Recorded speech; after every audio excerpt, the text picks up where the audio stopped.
Hi everyone, it's Chris for video 6. Today I would like to talk about wellness checks. So, as you may have heard in the news, is that recently there was an incident involving Chelsea Manning. There's an article published online about this by The Intercept. If you're not familiar with The Intercept, it's a great organization that still holds the people with power accountable. So you get some honest reporting on there, which is hard to find these days. So the article is titled "Police Broke into Chelsea Manning's Home with Guns Drawn in a Wellness Check." The article was written by Michael Lee and Alice Speary on June 5th. Within the article, there's a video. And what you'll see in the video is what a wellness check looks like for someone who is likely being checked on for political assassination, whatever. So what you see is these officers coming in for their wellness check with their firearms drawn and ready to fire. So sometimes these officers are aware that the individual has been tortured and harassed. So, and they show up, and they may be there to harass them again. Steal evidence, steal money. These type of things have all happened to me. And one example, a wellness check was fabricated. Was to come out and steal evidence on my computer. They stole the whole computer. They came out under the pretense, they said, this is all on video, so check out my videos, that Cheryl had contacted me, or had contacted them for a wellness check. My ex, they said. I don't know anyone named Cheryl. So, I've never dated anyone named Cheryl. So this was just, it didn't matter. This was the story they were using. And later, I had contacted my ex. She said to get the computer. She said she went to my home with an RCMP officer, alleged that it was locked up in her vehicle inside her locked garage. The next morning, allegedly, it had disappeared. So there was no sign of break-in to the garage or the vehicle. So the computer vanished. We know it didn't vanish. Somebody took it. So, in any event, and same with the robbery as well. Like if you're on my Facebook, you've seen the testimony was written down by someone where police had stopped us to rob me. They were trying to provoke an incident, find an excuse to kill me. And if they don't, they just continue to torture me, steal money from me, harass me, whatever. So, these wellness checks, it's really just being used a lot of times as an excuse to show up, and without a warrant. I mean, if police are going in through your bags and are breaking into your home without a warrant, that's a pretty big problem. But they're able to do that under this facade that they're there to help people. And sometimes people have wellness checks, but what psychiatrists are naive to is the fact that these are being used not unfrequently for political assassinations. In 2018, there were 64 assassinations by wellness checks. So the police show up for a wellness check and shoot and kill the individual. Sometimes, it's possible the person is just psychotic. But a lot of times it's being fabricated. So, and if you look into the individual's background, there may be a history where the individual is reporting harassment by CIA or whomever, special operations, whatever.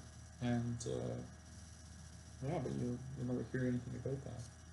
That part of the medical record is often suppressed or is covered up by saying the person's delusional or whatever. So, and this is being abused by corporations that work with intelligence agencies. So, as you know, like with my in my book, you've seen the network of corporate control, research study out of Switzerland, where so basically a group of Swiss mathematicians and system analysts from Zurich mapped out the actual network of corporate control. So they, out of 147 million corporations, 40% were owned by essentially a small superstructure of only a few corporations. So if they're owned 60%, you can imagine that the social network that emerges from that, it truly is a network of corporate control. And I've talked about how the CIA now send agents out to directly work for things like Facebook and Hotmail and stuff, because when the PRISM agreement came out in the Snowden files, showing that they had done this, had an agreement with them, there was public outcry. So now they just discreetly put them right within the organization, and it's better. It facilitates access to information, bypassing the legal system. So, anyways,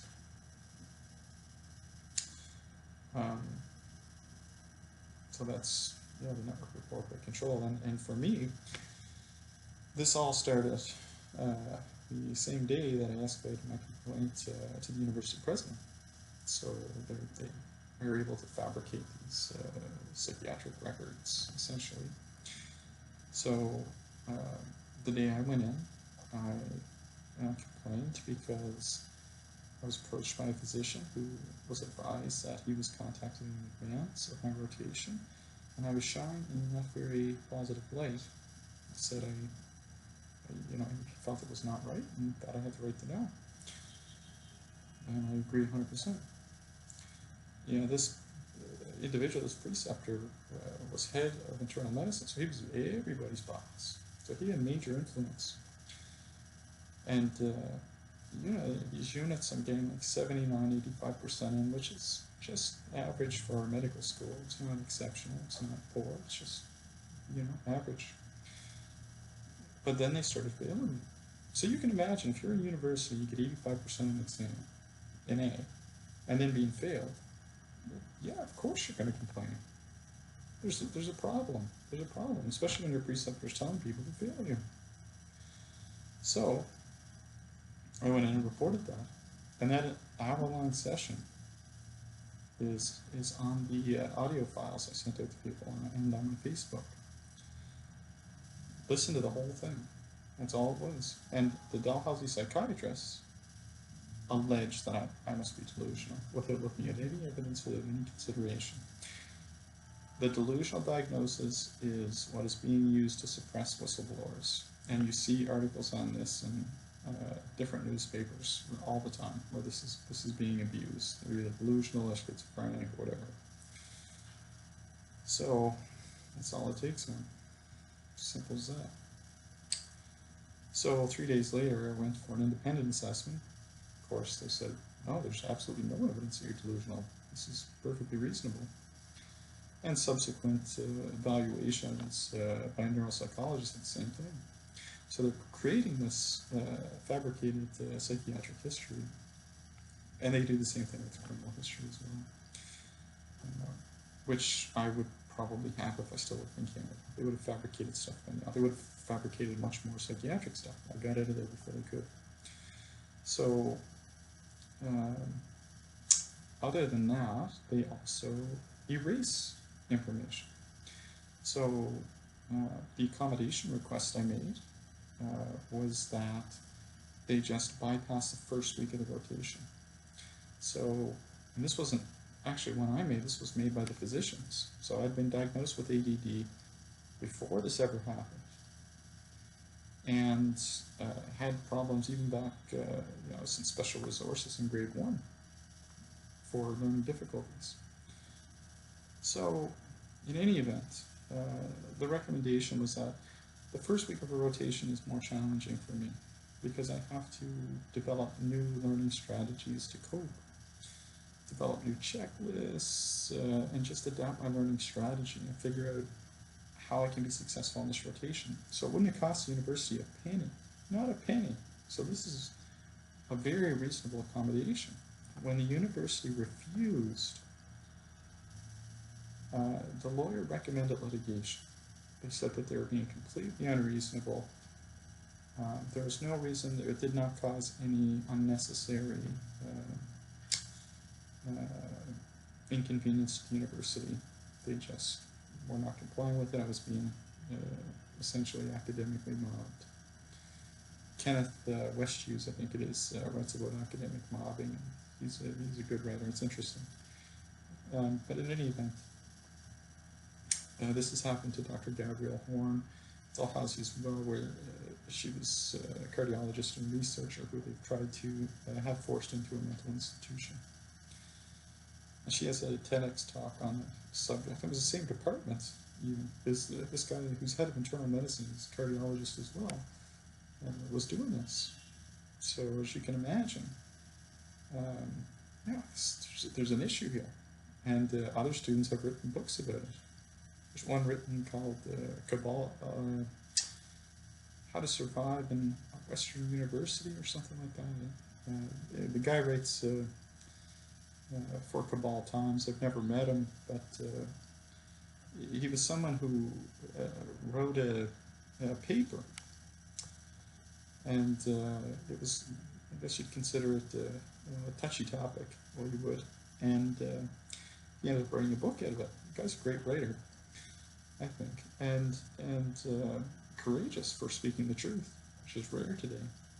But he was persecuted for that, and he had to flee the country as well. So he left Canada, just as I did. From what I understand, anyways. Like I said, I've never met him, but this is my understanding of what happened. We tried to frame him as a terrorist. So, if you're at Dalhousie, better watch your P's and Q's, because it doesn't take a lot for them to come after you.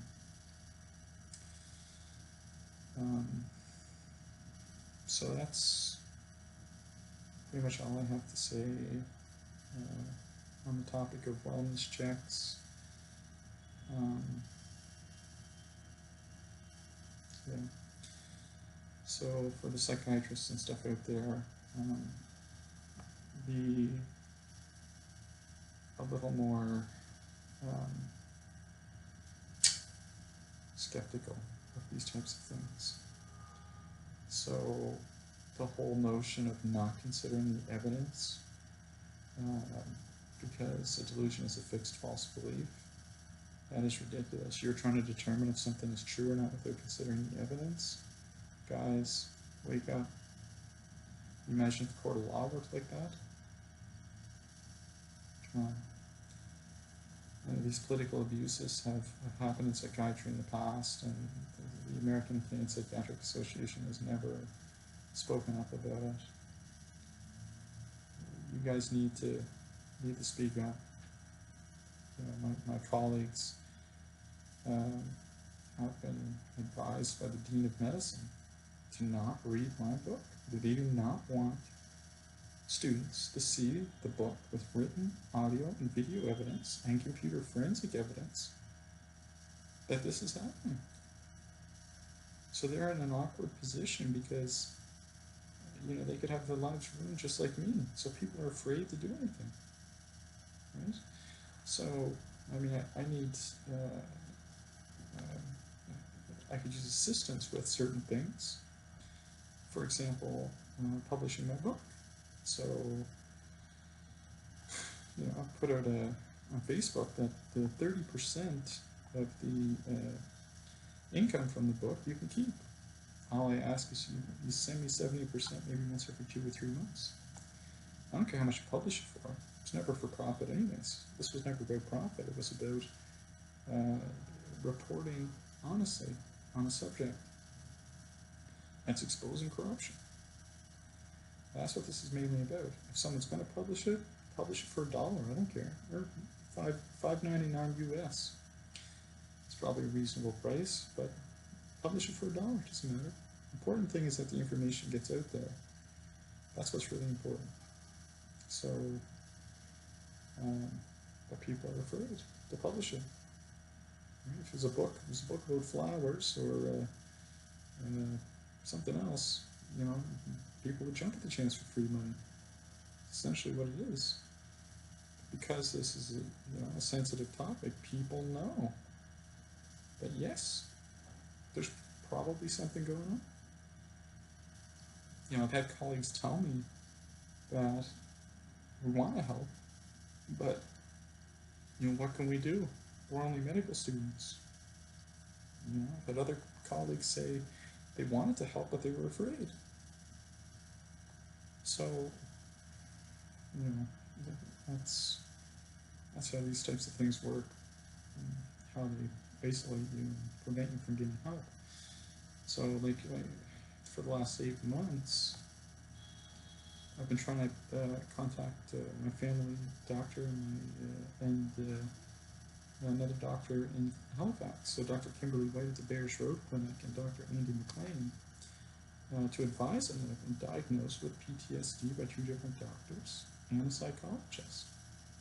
It'd be nice to meet with these doctors online so I can talk to them and communicate with these people. Maybe receive some talk therapy or something for that. Or possibly get referred to someone in Canada and speak with them online. But they're denying me this access. So 8 months I've tried to contact these people, called and left, you know, probably over 100 messages now. But what's happening is these calls, whatever, get rerouted. They record the audio message and it goes through somewhere else. Because these doctors, I don't think, are receiving it. Not all of them anyway. So yeah, so that's a problem. So I've asked for help on this issue, and to the best of my knowledge, I don't think anyone has provided the diagnostic slips to these doctors or made them aware of it. This is something I could use help with. I try to join online support groups, but you know, even on Facebook, I posted pictures of this where they won't allow me to join PTSD support groups so that I can get proper treatment. We're talking about denying someone medical care. They keep them isolated, preventing medical care. They're trying to break you down mentally. So, in any event, I'll stop talking now because the video's getting long. And if you've tuned in for this, I appreciate it. Thanks a lot. Have a nice day.